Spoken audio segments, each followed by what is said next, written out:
Black Lives Matter is explaining, sort of, why it bought a $6 million California home using donated funds after criticizing articles about the purchase as, quote, inflammatory and speculative, also saying sexist and racist. BLM is now saying it's sorry for the distress caused by the media attention on the purchase.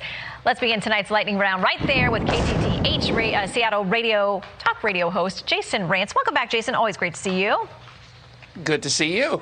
Okay, so about this mansion, Black Lives Matter tweeted a long explanation, and they say that things have been misconstrued. They want to be transparent. They say this creator's house is what they're calling it, was purchased to provide a space for Black folks to share their gifts with the world and hone their craft as they see fit under the conditions that work best for them and outside systems of oppression in creative industries. I know you're working on something regarding some of the Black Lives Matter leadership. What can you tell us?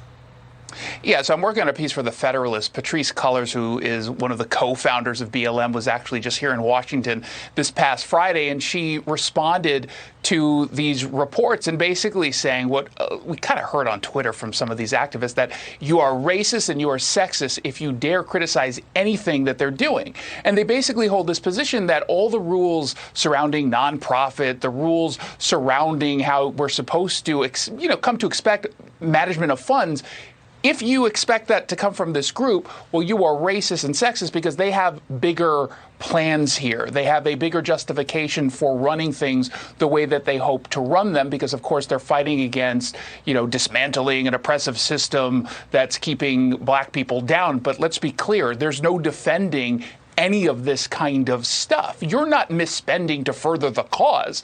You are misspending to become very, very wealthy and to be placed in these mansions. You cannot be a Marxist and then buy a whole bunch of mansions with the money off of the backs of the activists who you're sending out into the streets for the mostly peaceful riots. Mm-hmm.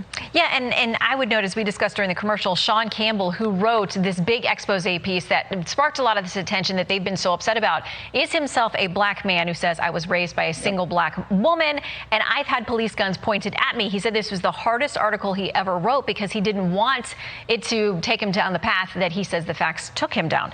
Okay, so let's get to this next case that you're telling us about, which is a Seattle murder case and how it was portrayed in the media. I think we've got some audio that you obtained for the 911 call on this. We'll play that. 911, are you reporting? I'm working a murder. You want to report a murder? Yes, ma'am. It was on my account, 204. Okay, hold on. You said the murder was on your account? What does that mean? Yes, ma'am. That means, like, in the name of Allah, like, I murdered her. So, Jason, what's going on? Yeah, this was a really brutal case. Court documents allege that Tyrone Bernard Wells basically told police that he was awake for days. He had recently taken meth, and he was inspired by the Quran. And you just heard that in the 911 call that he said he killed in service of Allah. This is someone who, against his girlfriend, he's accused of murdering her with a hatchet, bolt cutters, and a drum set. It is gruesome.